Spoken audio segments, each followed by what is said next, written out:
그때는 머리가 헷가닥 돌았었나 봅니다. 저는 63세 공무원 퇴직자입니다. 한 여자에게 홀려 전 재산을 날리고 아내와 아들에게 버림받았습니다. 새벽이면 벽에 맺힌 곰팡이 이슬이 뚝뚝 떨어지고 그 소리에 잠이 깨는 반지하 단칸방. 그 안에서 저는 매일 되뇌었습니다. 내가 왜 그랬을까? 여러분도 그런 적 없으셨나요? 순간의 감정 하나에 나머지 인생을 걸어본 적, 가족의 온기보다 설렘을 택했다가 그 설렘이 싸늘하게 식어버린 기억 말입니다. 지금 이 영상을 끝까지 들으시면 당신은 같은 후회를 겪지 않고도 인생의 소중한 교훈을 얻을 수 있습니다. 끝까지 들어주세요. 이 이야기 당신이 굳이 겪지 않고도 큰 깨달음을 줄 것입니다. 여기는 우체통 사연입니다. 구독과 좋아요 꾹 눌러주세요. 그럼 제 이야기를 시작하겠습니다. 정년퇴직을 하고 처음 며칠은 참 좋았습니다.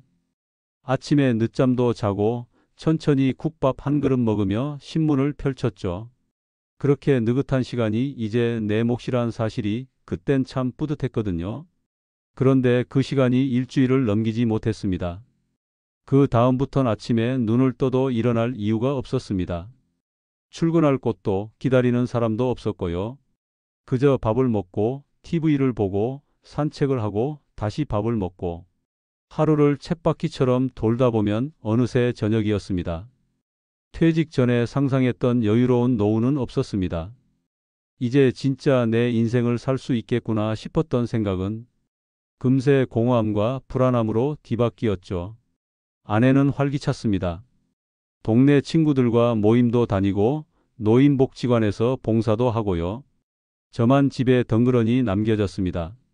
말이 줄었고 웃음도 줄었고 저녁상 앞에 앉아도 우리 사이엔 국물 소리 말고는 아무것도 없었습니다. 그때 처음으로 내가 필요 없는 존재가 된 건 아닐까 하는 생각이 들었습니다. 평생 가정을 책임진 가장이었고 공무원으로 35년을 일했는데 이제 나는 어디에도 속하지 않는 사람 같았습니다. 여보, 집에만 있지 말고 뭔가 좀 해봐요. 문화센터나 운동 같은 거요. 사람들도 좀 만나고. 아내의 말은 배려였겠지만 그 말이 왠지 서글프게 들렸습니다. 내가 한가한 노인처럼 보였나 싶어 자존심이 상했거든요. 하지만 결국 아내의 권유대로 근처 문화센터를 찾아갔습니다. 그게 제 인생이 무너지기 시작한 출발점이 될 줄은 상상도 못했습니다. 그곳에서 그림 강좌에 등록했습니다. 예전부터 풍경 그리는 걸 한번 배워보고 싶었거든요.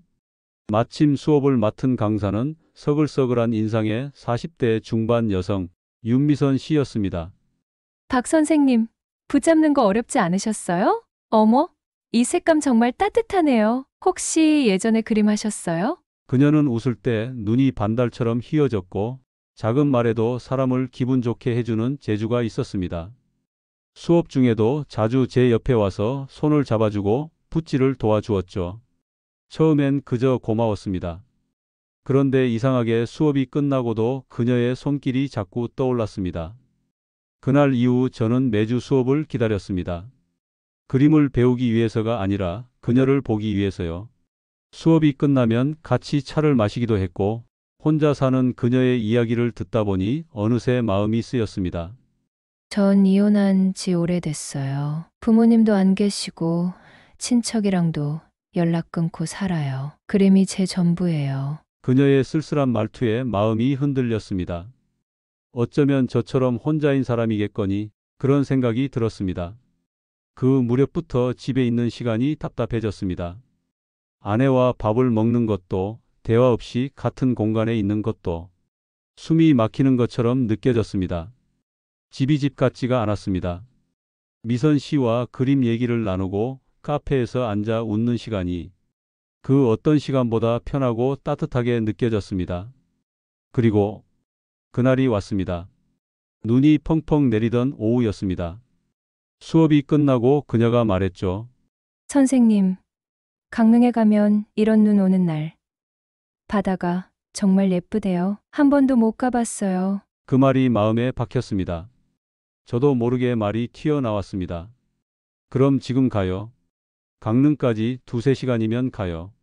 그녀는 처음엔 웃으며 말도 안 돼요 했지만 진심인 제 눈빛을 보더니 고개를 끄덕였습니다. 그렇게 저는 그림 가방을 차에 실고 그녀와 함께 강릉으로 떠났습니다. 그날이 제 인생을 무너뜨린 첫날이었습니다. 바다로 가는 길에 눈은 점점 더 굵어졌습니다. 고속도로를 달리는 차창 밖으로 흰 눈이 수직으로 떨어졌고 그녀는 조용히 클래식 라디오를 틀었습니다.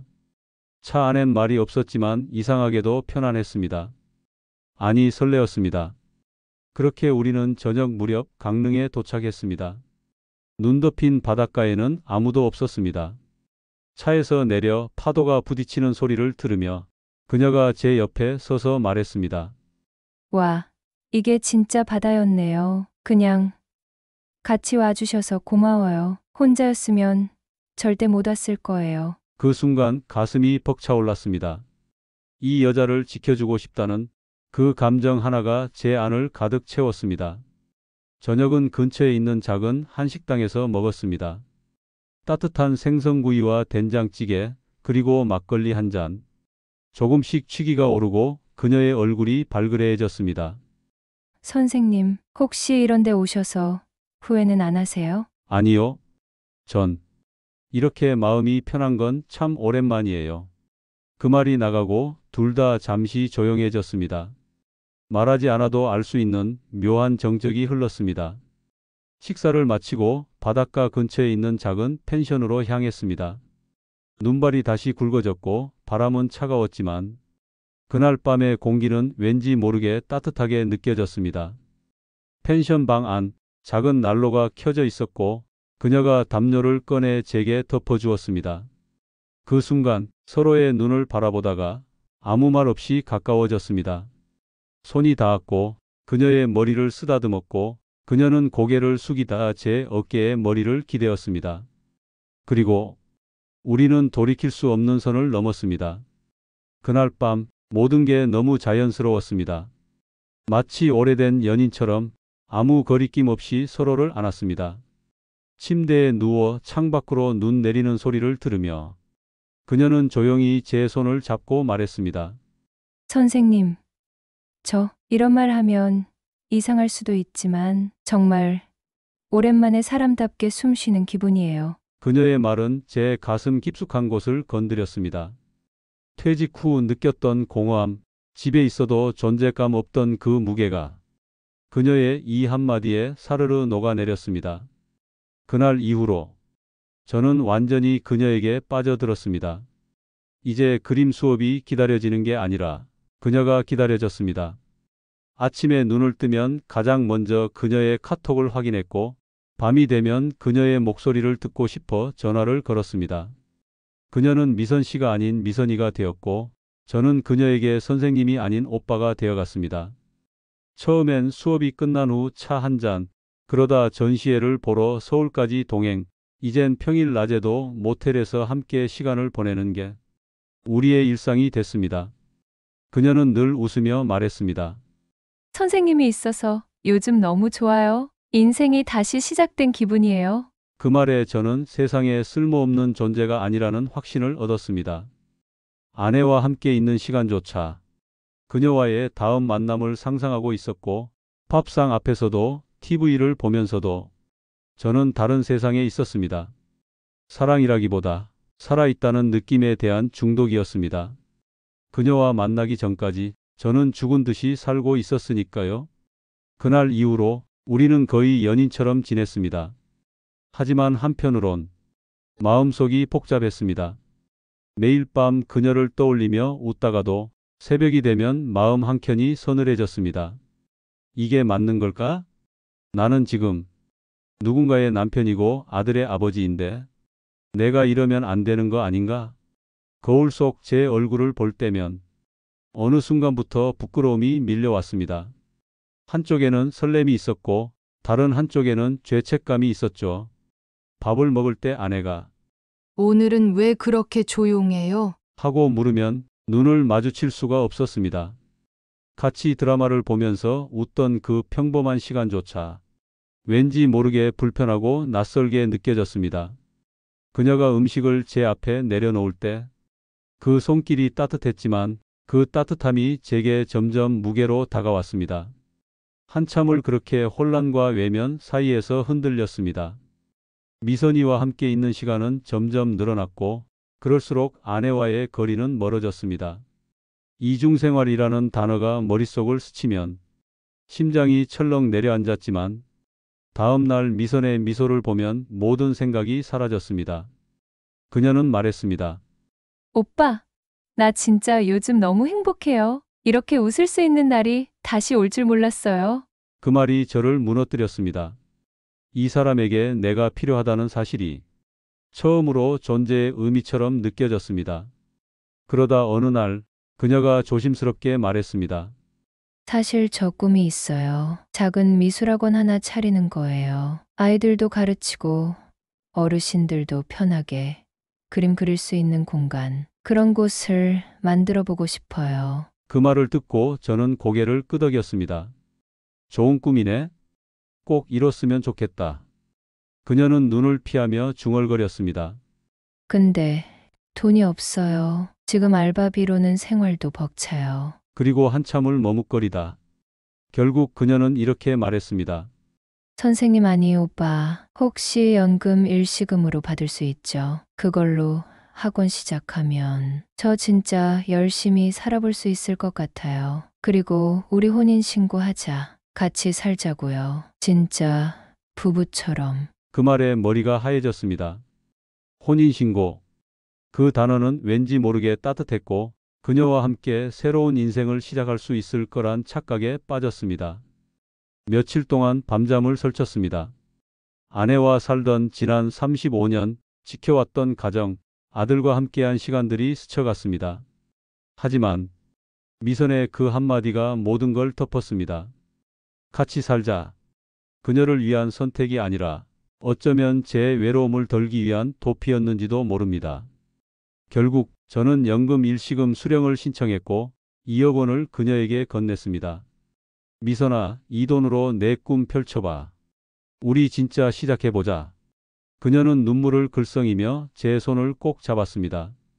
오빠, 정말 고마워요. 나 절대 이 마음 잊지 않을게요. 그 며칠 뒤 저는 아내에게 말했습니다. 여보, 우리 이혼하자. 그 말이 입에서 나오던 순간 마치 제 입을 제가 밖에서 지켜보는 것 같았습니다. 아내는 젓가락을 내려놓고 저를 바라봤습니다. 숨을 깊게 들이쉬더니 떨리는 목소리로 말했습니다. 지금 뭐라고 했어요? 나 다른 사람을 만나. 그 사람과 다시 시작하고 싶어. 그 여자는 몇 살이에요? 47살이야. 하! 아내는 눈을 감았습니다. 그리고 천천히 말했습니다. 내가 35년을 함께 살았어요. 당신 성질, 버릇, 취향까지 다 받아주면서. 그런데 지금 그 모든 걸 고작 몇 달 된 여자 하나 때문에 버린다고요? 저는 아무 대답도 하지 못했습니다. 아내는 더 이상 울지 않았습니다.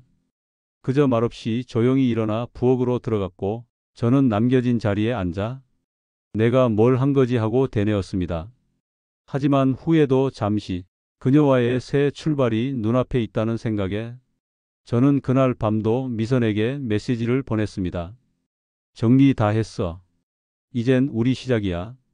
그녀는 짧게 답했습니다. 오빠 정말 고마워요.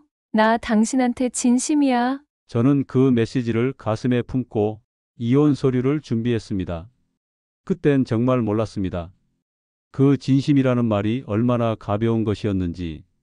연금 일시금을 건넨 이후 미선과 저는 더 자주 더 깊이 만났습니다.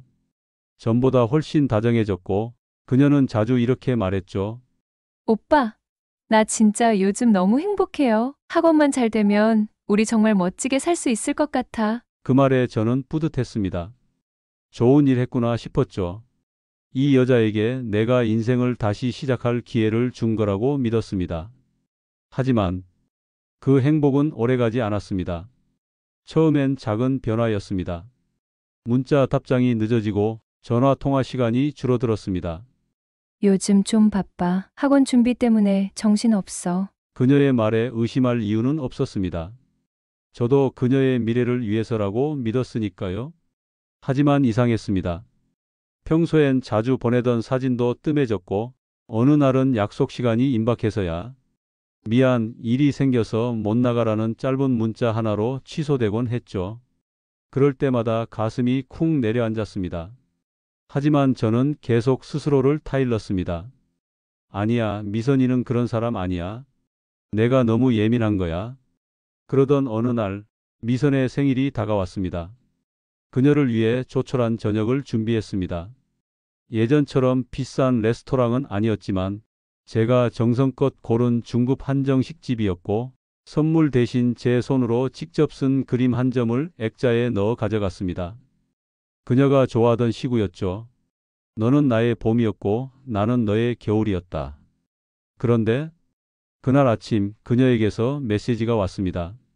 오빠, 미안 갑자기 학원 쪽 약속이 잡혔어. 생일은 다음에 꼭 같이 보내자. 조금 서운했지만 이해하려 했습니다.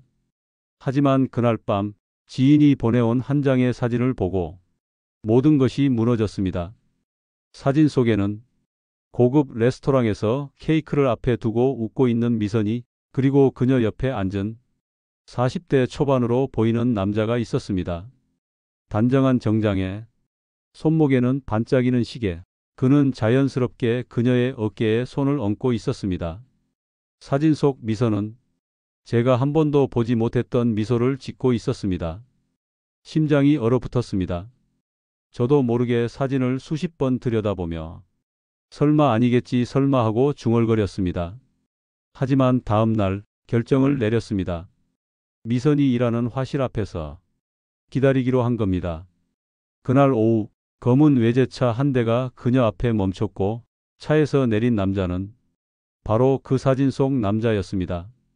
그리고 그녀는 망설임 없이 그의 팔짱을 꼈습니다. 둘은 웃으며 골목으로 걸어갔고 저는 떨리는 다리로 그들을 따라갔습니다. 20분쯤 후 둘이 함께 모텔에 들어가는 모습을 내 두 눈으로 똑똑히 봤습니다. 눈앞이 캄캄했습니다. 손에 들고 있던 종이봉투가 바닥에 떨어졌고 심장이 조여오는 듯 아팠습니다. 분노, 배신, 수치 모든 감정이 한꺼번에 밀려왔습니다. 미선을 찾아가 따졌습니다.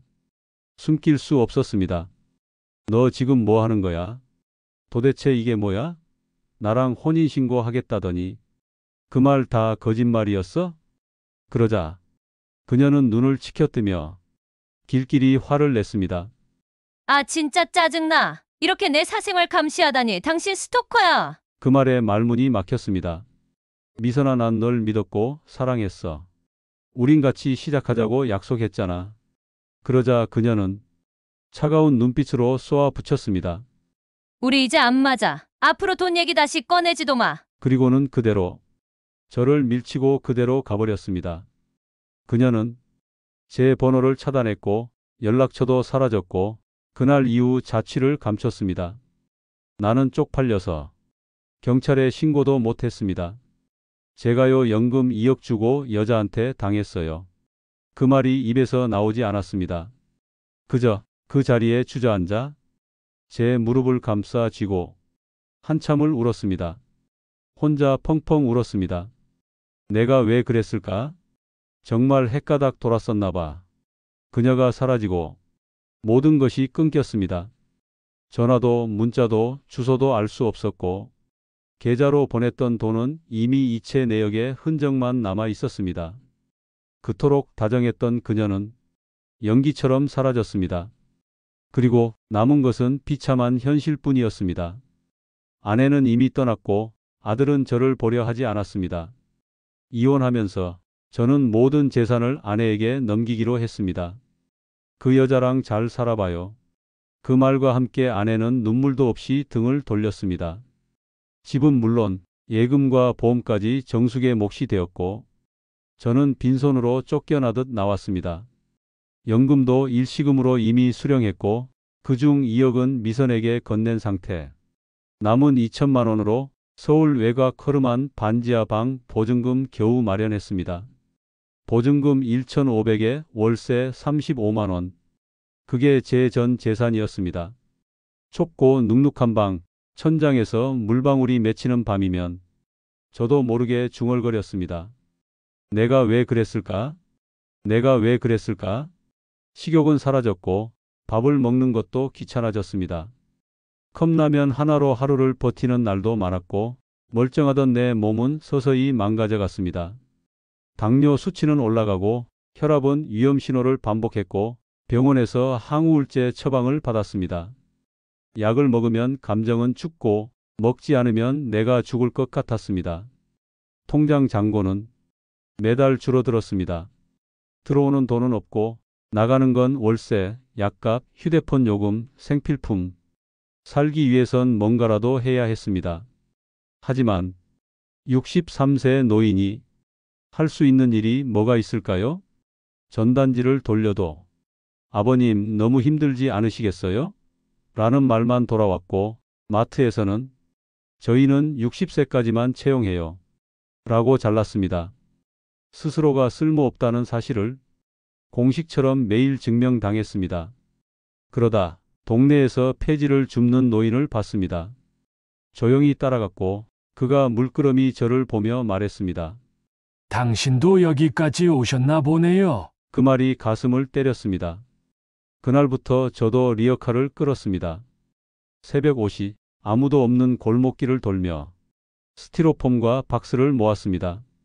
한 번 나가면 45시간 허리는 끊어질 듯 아팠고 무릎은 매일 붓기를 반복했습니다. 그렇게 하루를 돌면 8,000원 많아야 15,000원. 손가락에 박스 가루가 박히고 옷은 비닐 냄새가 뱄고 자존심은 갈 곳을 잃었습니다. 그러던 어느 날 리어카를 끌고 동네를 돌던 중 큰 대로변 한가운데서 누군가와 마주쳤습니다. 과장님 아니세요? 돌아보니 제가 공무원 재직 시절 부하 직원이었던 김수영 주무관이었습니다. 말쑥한 양복 차림에 행정복지센터 명찰을 달고 있었죠. 제가 늘 수영 씨라 부르며 챙기던 직원이었습니다. 그녀는 놀란 눈으로 리어카를 끌고 있는 저를 바라보다가 입을 다물지 못했습니다. 저도 말이 나오지 않았습니다. 오랜만이네.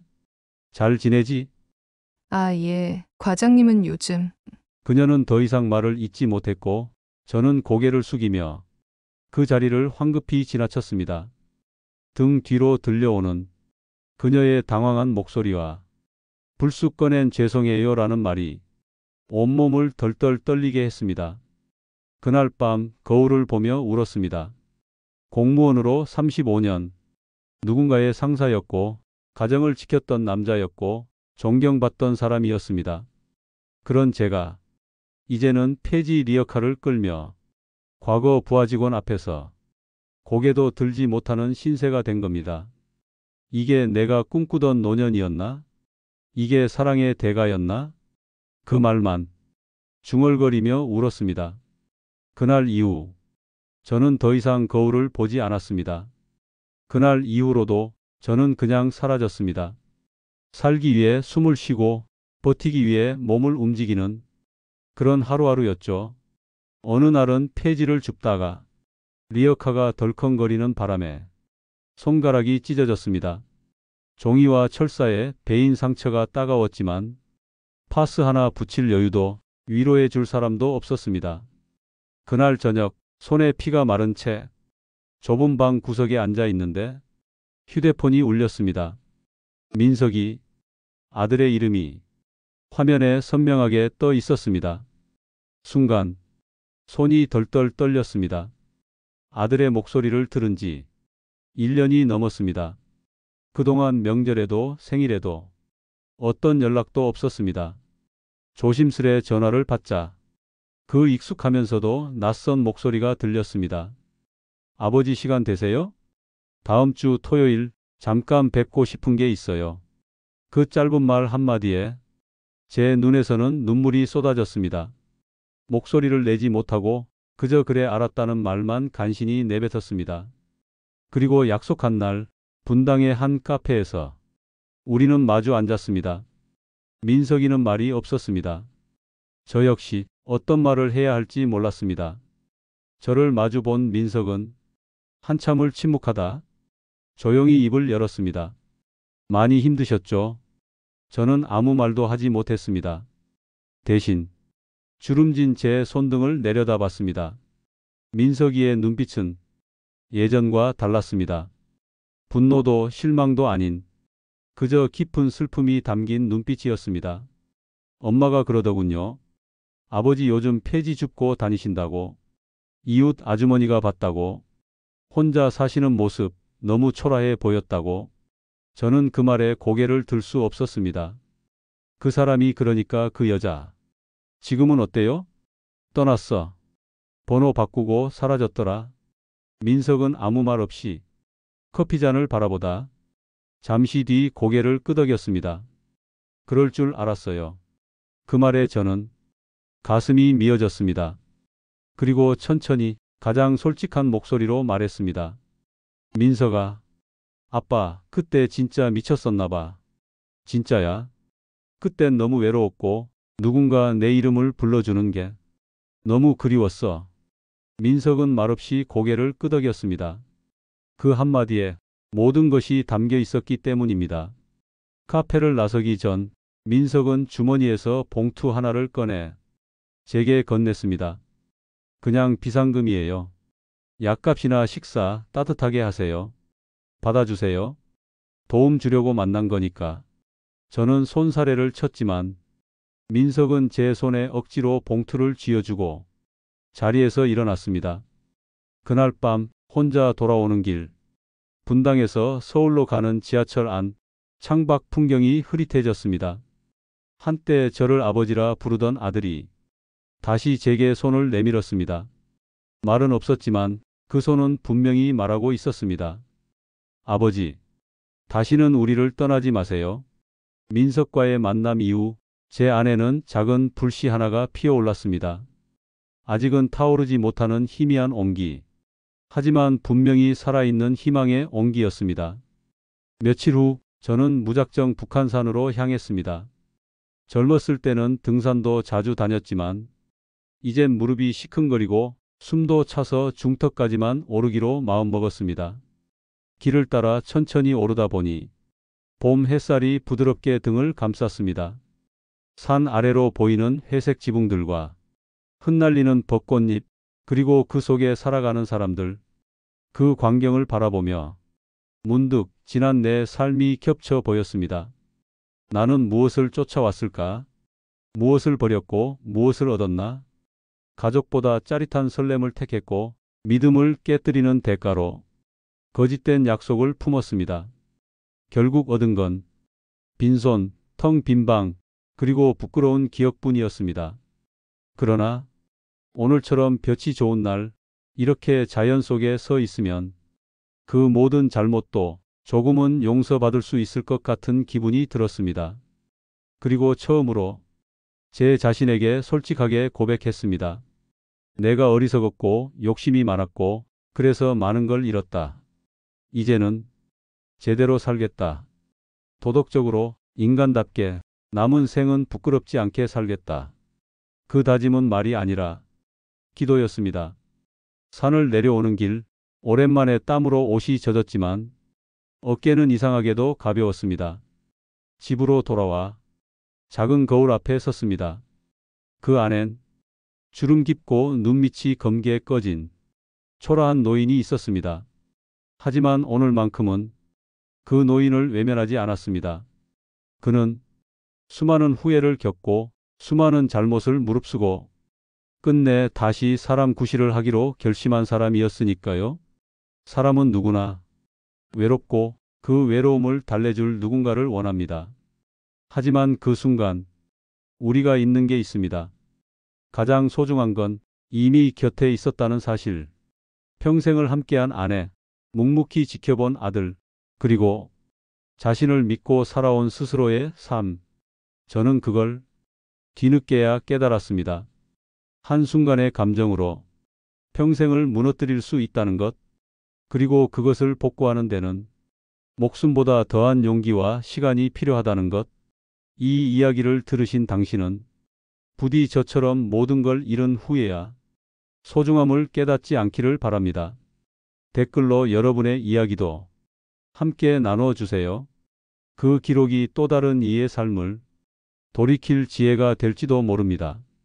그리고 우체통 사연은 이런 인생의 교훈들을 가장 먼저 전해드리는 채널이 되고자 합니다. 구독과 좋아요, 알림 설정 한번 눌러주시면 당신의 인생에도 지혜가 넝쿨째 도착할 겁니다. 지금까지 인생의 후반부를 이야기하는 우체통 사연이었습니다. 끝까지 함께해 주셔서 진심으로 감사합니다.